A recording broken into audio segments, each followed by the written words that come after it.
Vous écoutez Boostez-vous, le podcast dédié au coaching mindset au féminin. Bienvenue sur le 9e épisode du podcast 5 comportements qui pourrissent la vie des femmes actives. Je suis ravie de vous retrouver par ici après la petite pause estivale du podcast cet été. Si c'est la première fois que vous écoutez ce podcast, soyez les bienvenus. Je m'appelle Camille, je suis entrepreneur, je suis coach certifiée et maman de 2 enfants. Ma mission, c'est d'aider les femmes à reprendre le pouvoir sur leur vie. J'accompagne les femmes qui veulent se sentir épanouies, en confiance, en s'investissant dans une vie professionnelle qui les passionne, tout en faisant de leur vie personnelle une priorité. Et mon message, ce que je veux transmettre ici à travers ce podcast, c'est que oui, on peut faire les deux. Et on peut le faire bien, on peut le faire avec fun, avec légèreté et même en prenant beaucoup de plaisir dans cette grande mission, dans cette grande aventure. Mon objectif, mon pourquoi, c'est que chaque femme, chacune à son échelle, puisse se construire une vie qui lui ressemble, une vie dans laquelle elle se sente bien, loin des « il faut », des « je dois », des « il faudrait que » nous impose bien trop souvent la société. Et je suis persuadée que chacune, à notre échelle, on mérite de pouvoir crier haut et fort « j'adore ma vie ». Je suis convaincue que l'investissement le plus important qu'on doit faire pour y arriver, c'est notre développement personnel, c'est notre mindset. En tant que coach, je suis là justement pour partager des conseils, des outils simples, concrets, pour comprendre ce qui se passe dans nos cerveaux. Mon rôle, c'est de vous aider à développer le bon mindset, le bon état d'esprit, pour vous aider à avancer vers les changements, grands ou petits, que vous avez envie de mettre en place pour atteindre justement cette vie qui vous fait rêver, cette vie idéale.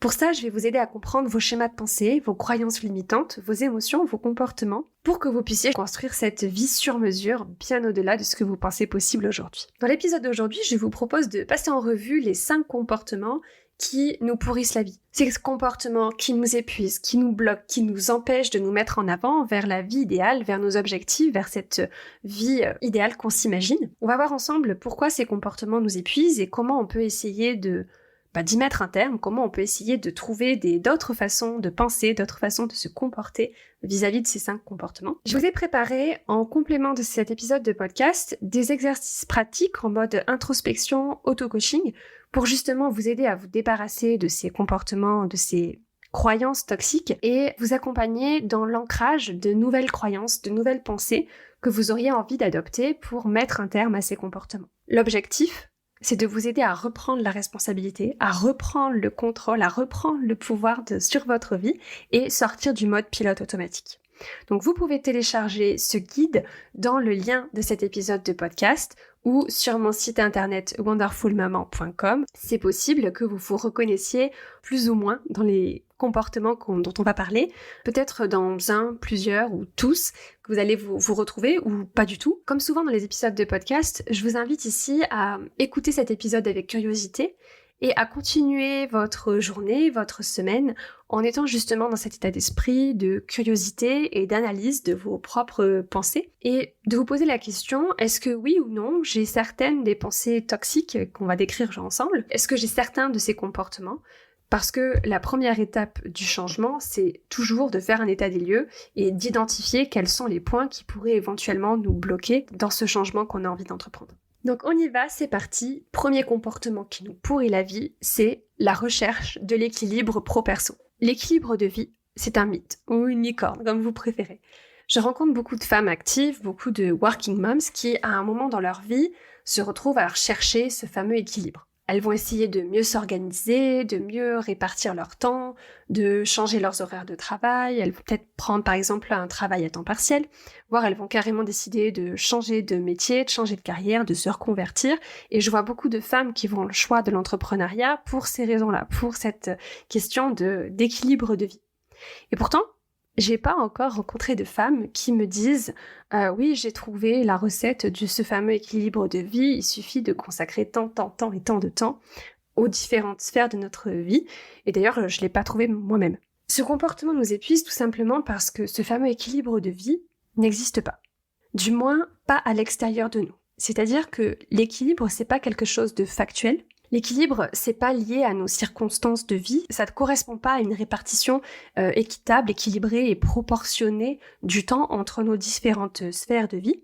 L'équilibre, c'est une émotion. Et donc c'est quelque chose qui va se trouver à l'intérieur de soi et pas à l'extérieur. Le sentiment d'être équilibré, d'avoir une vie équilibrée, vient de nos pensées, comme 95% de nos émotions d'ailleurs. Donc si on recherche cet équilibre de vie, il faut aller regarder ce qui se passe du côté de nos pensées pour réussir à générer cette émotion d'équilibre, plutôt que de regarder au niveau de nos circonstances. Donc nos circonstances, c'est tous les éléments factuels de nos vies, donc ça peut être notre travail, nos horaires, notre conjoint, nos enfants, les horaires de l'école, les plannings, etc. Et on a justement l'impression de mener une vie équilibrée quand on a le sentiment que l'utilisation de notre temps reflète nos priorités. D'ailleurs, plutôt que de parler d'équilibre, personnellement, j'ai arrêté de parler d'équilibre dans mon discours intérieur et je préfère parler d'harmonie ou de balance. C'est-à-dire que oui, il y a des moments dans ma journée, il y a des moments dans ma semaine, dans mon mois, dans mon année, où ma priorité ce sera le travail. Et c'est des moments où j'ai envie de consacrer la majorité de mon temps à mon travail. À l'inverse, il y a des moments où ma priorité, ce sera ma vie perso, mes enfants, ma famille, moi-même, en fonction des besoins des uns et des autres. Cet équilibre, ça ressemble plutôt à rechercher l'harmonie au milieu des déséquilibres. Concrètement, ça veut dire que s'il y a des lessives en retard quand je suis sur un gros projet pro, c'est pas grave. Et à l'inverse, ça peut vouloir dire aussi que je peux être moins investie au travail pendant une certaine période parce que, par exemple, une de mes filles est malade ou parce que moi, je suis malade, et c'est ok aussi. Une pensée que j'ai envie de vous proposer, une pensée alternative que j'ai envie de vous proposer plutôt que cette recherche de l'équilibre, c'est de se dire par exemple, je m'autorise à avoir des priorités différentes en fonction des jours et des moments de la journée. Vous retrouverez dans le guide à télécharger une liste de plusieurs pensées pour essayer de vous sortir de cette recherche de l'équilibre à l'extérieur de soi et d'aller plutôt le chercher à l'intérieur de soi. Dans le mini-guide, il y a une liste de pensées et vous avez des exercices d'application, des exercices d'introspection en mode auto-coaching pour vous aider à adopter la nouvelle pensée que vous aurez choisie. Le deuxième comportement qui nous pourrit la vie, c'est de se comparer aux autres. On a tendance à se comparer aux autres mamans, si on est maman, aux autres entrepreneurs, aux autres salariés, si on est salarié, bref, aux autres êtres humains. Je veux commencer par vous rassurer, c'est normal de se comparer.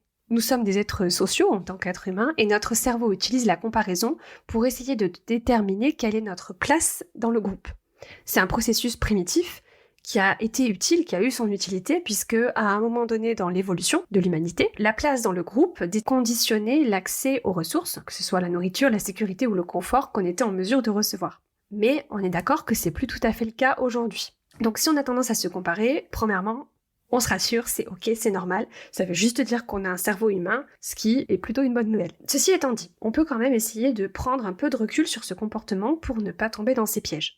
Aujourd'hui, la comparaison peut devenir un piège puisque on peut avoir tendance à comparer la réalité de notre vie à l'image fantasmée et idéalisée qu'on va nous proposer dans les médias ou sur les réseaux sociaux, par exemple. Ou si on compare notre vie de maintenant à la vie d'une personne qui est plus avancée dans son chemin personnel ou professionnel, par exemple dans l'entrepreneuriat. Si vous êtes une entrepreneur qui débute, ne vous comparez pas à une entrepreneur qui a 5 ou 6 ans d'activité derrière elle. Et enfin, un des pièges de la comparaison, c'est d'utiliser cette comparaison pour se juger négativement et se dévaloriser. La comparaison nous épuise, la comparaison nous pourrit la vie, puisque aujourd'hui, si on se compare, on peut en tirer des conclusions sur nous-mêmes et sur notre valeur en tant qu'individu. On peut avoir tendance à se dire qu'on n'est pas assez, ou qu'on est trop comme ceci ou trop comme cela, qu'on ne sera jamais aussi organisée, patiente, sportive, dévouée, performante, disciplinée que telle ou telle personne, réelle ou fictive. Ces pensées peuvent nous faire nous sentir hyper mal, on peut ressentir de la jalousie, de l'envie, du découragement, on peut se sentir déprécié, démotivé, dépassé et submergé par l'écart entre notre vie réelle et ce qu'on voit de la vie des autres. Et en plus, quand on passe son temps à se comparer à la vie des autres, on n'est pas présent à notre propre vie. On va avoir du mal à profiter de notre vie telle qu'elle est et à apprécier le moment présent, et le risque c'est de passer à côté de notre propre vie. Une pensée que j'ai envie de vous proposer pour vous débarrasser de cette tendance à la comparaison, ce serait par exemple « Les succès des autres m'ouvrent le champ des possibles ». Vous avez là aussi dans le mini-guide une liste de pensées dont vous pouvez vous inspirer pour changer votre façon de vivre la comparaison. Parce que comme je vous le disais, se comparer c'est ok, c'est normal. Par contre, ce qui nous pourrit la vie, c'est quand on tire des conclusions sur nous-mêmes, sur notre propre vie, de cette comparaison. Troisième comportement qui nous pourrit la vie, c'est croire qu'on a besoin de plus de temps. Alors ça, c'est un comportement qui est épuisant et qui nous rend absolument pas service. Donc si vous vous dites souvent dans votre discours intérieur ou si vous dites souvent aux autres « je n'ai pas le temps, je suis débordée, j'ai trop de choses à faire, si seulement j'avais un plus de temps ». Je crois que ce sont les phrases que j'entends le plus dans la bouche des femmes de mon entourage, dans ma famille, mes amis, les autres entrepreneurs autour de moi, mes collègues ou mes clientes, mes coachées. Et ce sont des pensées hyper fréquentes chez les femmes qui se sentent débordées et qui veulent améliorer leur gestion du temps. Et on est hyper nombreuses à entretenir la pensée que nos vies seraient bien mieux si on avait plus de temps. Pourtant, ces petites phrases, ce sont que des pensées. C'est-à-dire que c'est une façon de percevoir la réalité.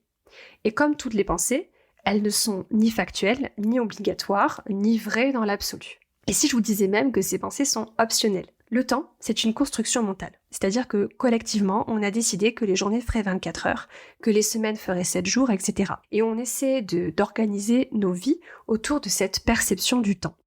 Mais quand on vit avec cette croyance qu'on n'a pas assez de temps, qu'on a besoin de plus de temps, en fait, on va placer la gestion de notre vie, de nos émotions, de nos comportements, dans les mains de quelque chose sur lequel on n'a absolument aucun contrôle, c'est-à-dire le nombre d'heures qu'il y a dans une journée. Et on peut même pousser la réflexion un petit peu plus loin, parce qu'aujourd'hui, si vous passez la majorité de votre journée dans le stress, l'anxiété, la précipitation, le débordement, l'énervement, la frustration, je suis prête à parier que si vous aviez 1 heure de plus par jour, vous la passeriez aussi dans cet état émotionnel inconfortable et désagréable. Et c'est peu probable que vous passeriez cette heure-là dans la sérénité, le calme, la joie et la confiance. Dans ces conditions-là, on peut se dire, à quoi bon avoir 1 heure en plus si c'est pour avoir plus de stress, de débordement et d'émotions inconfortables dans sa vie, n'est-ce pas? Cette conviction qu'on a besoin de plus de temps, pourquoi ça nous épuise? Parce que ça nous fait lutter contre la réalité du temps, ce qui n'est ni utile ni productif. Parce que quand on pense qu'on a besoin de plus de temps, on se positionne en victime du temps, on se positionne en victime de notre emploi du temps, et ce qui n'est pas franchement utile non plus. Et parce que cette conviction qu'on n'a pas assez de temps et qu'on a besoin de plus de temps, c'est quelque chose qui va nous faire sentir mal. Émotionnellement, on va se sentir stressé, débordé, incompétent, pas capable, pas assez, etc. Donc plutôt que de se dire qu'on n'a pas assez de temps, qu'on a besoin de plus de temps, je vais vous proposer une pensée alternative. Une pensée que moi j'aime beaucoup, c'est « j'ai tout le temps dont j'ai besoin pour faire ce qui compte vraiment ». Si cette pensée vous parle pas, si vous ressentez de la résistance rien qu'en l'entendant, je vous invite à aller télécharger le guide qui accompagne cet épisode de podcast. Vous y trouverez plus de pensées pour vous aider à déconstruire cette croyance du « j'ai besoin de plus de temps ». 4e comportement qui nous pourrit la vie, c'est essayer de tout faire. J'appelle ça le syndrome de la to-do list de l'enfer. Ma conviction, c'est que on est tous capables de faire absolument tout ce qu'on veut. Par contre, on ne peut pas tout faire.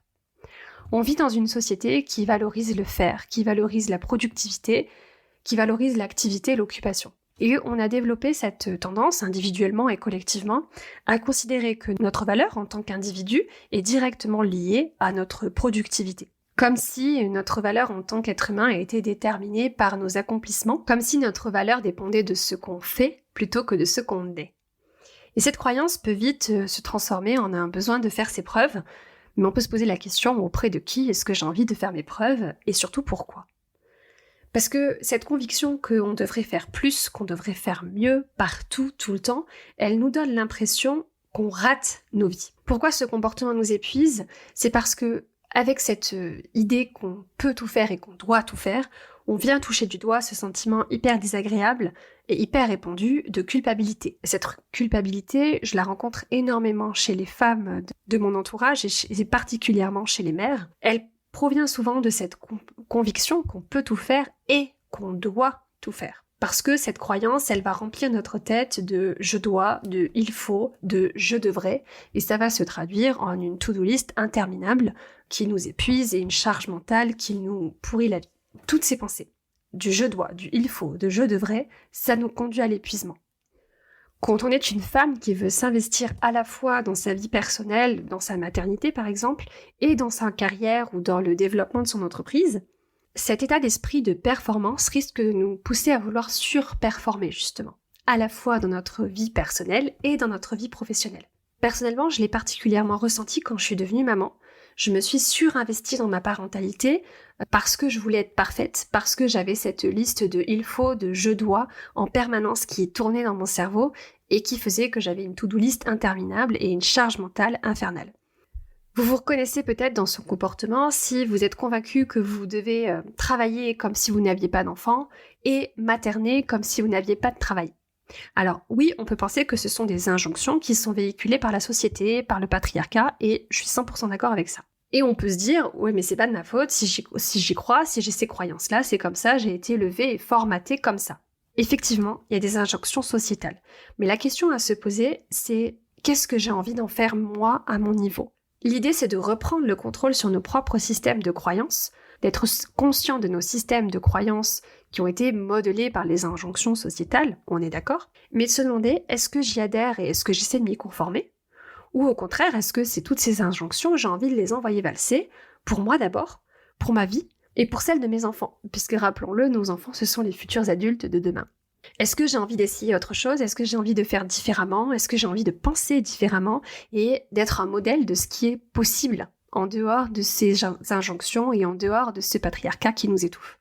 Une pensée que j'ai envie de vous proposer pour vous aider à mettre fin à ce comportement, c'est « je n'ai pas besoin de prouver ma valeur à qui que ce soit ». Et là aussi, une liste de pensées et des exercices d'introspection pour vous aider à adopter la ou les nouvelles pensées que vous avez envie de choisir par rapport à ce comportement si vous vous y reconnaissez. Dernier comportement qui nous pourrit la vie, c'est de se résigner et de renoncer. De se dire que notre vie, elle est pas top, mais qu'après tout, c'est comme ça, la vie d'adulte, de parents, de travailleurs, d'entrepreneurs, etc.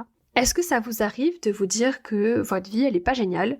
Mais que bon, en tant qu'adulte, en tant que parent, que c'est censé être comme ça, que notre lot quotidien, notre quotidien, c'est pas facile, c'est comme ça, un poids c'est tout.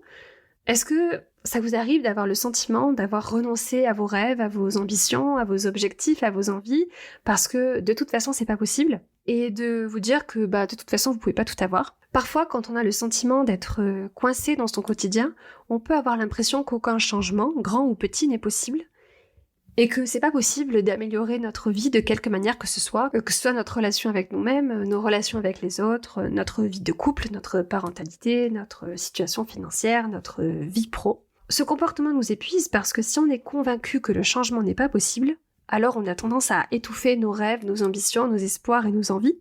Et cette pensée du c'est pas possible, elle fonctionne comme une prophétie autoréalisatrice. Henry Ford a dit que vous pensiez pouvoir ou ne pas pouvoir, dans les deux cas, vous avez raison.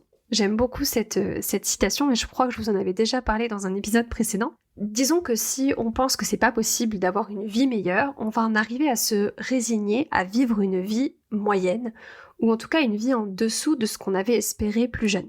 On se dit qu'on n'est pas les plus mal lotis, qu'au final on a tout ce qu'il faut pour survivre, pour vivre et qu'on n'a pas de raison de se plaindre. On peut avoir des pensées du type mais au final je suis qui pour vouloir plus ? Je me prends pour qui pour vouloir plus, pour vouloir mieux ? Donc on en arrive à se résigner, à renoncer, et on finit par suivre le mouvement de notre vie, comme si on était sur le siège passager et pas au volant. On a l'impression d'être victime de nos circonstances de vie, au risque d'en arriver à se sentir complètement déresponsabilisée et impuissante de vivre cette vie qui ne nous ressemble pas vraiment en fait. Un des aspects qui fait qu'on se sent bien dans sa vie, c'est justement quand on a le sentiment de contrôle sur notre vie. La bonne nouvelle, c'est que vous n'êtes pas victime de vos circonstances, sauf si vous êtes convaincu que vous l'êtes. On peut toujours regarder les choses avec une approche différente, on peut toujours apprendre à se comporter différemment, on peut toujours changer nos habitudes, et on peut toujours évoluer, grandir, changer tout au long de notre vie. Si aujourd'hui vous avez l'impression que vous pourriez vivre une vie meilleure, que vous pourriez être plus heureuse, plus épanouie, alors vous avez raison. À 200%. Et vous êtes capable d'y arriver. Vous êtes capable de changer tout ce que vous souhaitez changer dans votre vie. Pour ça, je vais vous proposer pas une, mais deux pensées alternatives cette fois-ci. La première, elle est toute simple, c'est « je suis capable ». Avec tous ces dérivés, je suis capable de faire des choses nouvelles, je suis capable de faire des choses difficiles, et tout ce qu'on peut rajouter à « je suis capable ». Deuxième pensée que je vais vous proposer, c'est « ce n'est pas parce que les choses sont comme elles sont qu'elles doivent le rester ». Celle-là, je l'aime beaucoup parce qu'elle nous ouvre la possibilité au changement.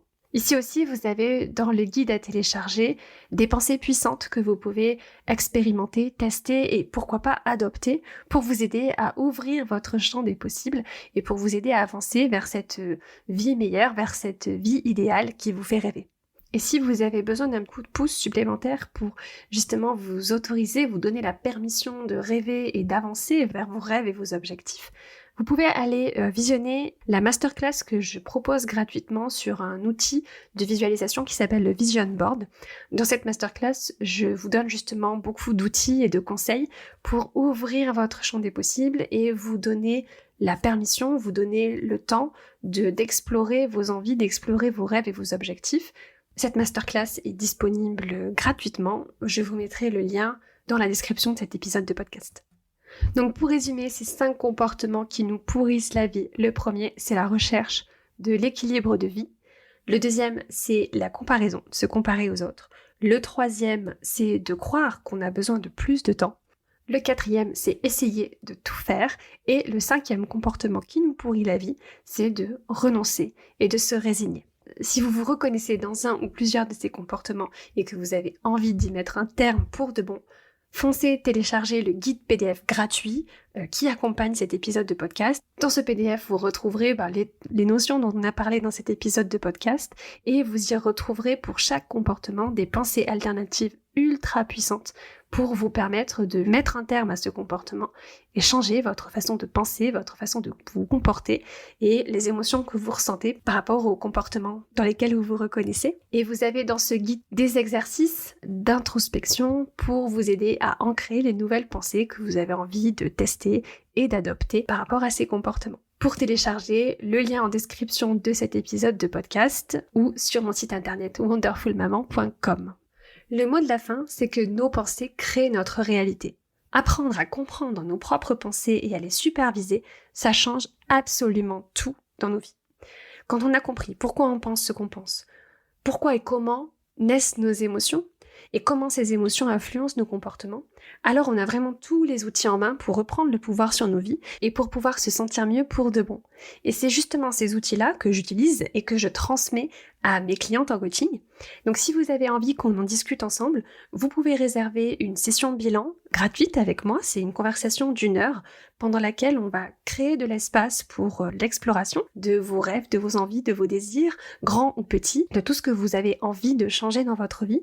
On dressera la vision de ce que vous souhaitez pour vous-même dans votre vie et on découvrira pourquoi vous n'avez pas encore atteint ces objectifs et ce qui vous bloque et ce qui vous empêche d'avancer. On prendra le temps d'établir des pistes qui vous permettront de vous mettre en mouvement, qui vous permettront d'avancer vers cette vision que vous avez pour vous-même, pour votre vie. Donc si vous êtes prête pour le changement, que vous avez envie d'avancer, je vous invite à faire dès maintenant le premier pas vers une vie bien au-delà de ce que vous pensez possible aujourd'hui et de réserver votre session bilan avec moi. Je suis convaincue que vous êtes capable de vous construire une vie que vous allez adorer.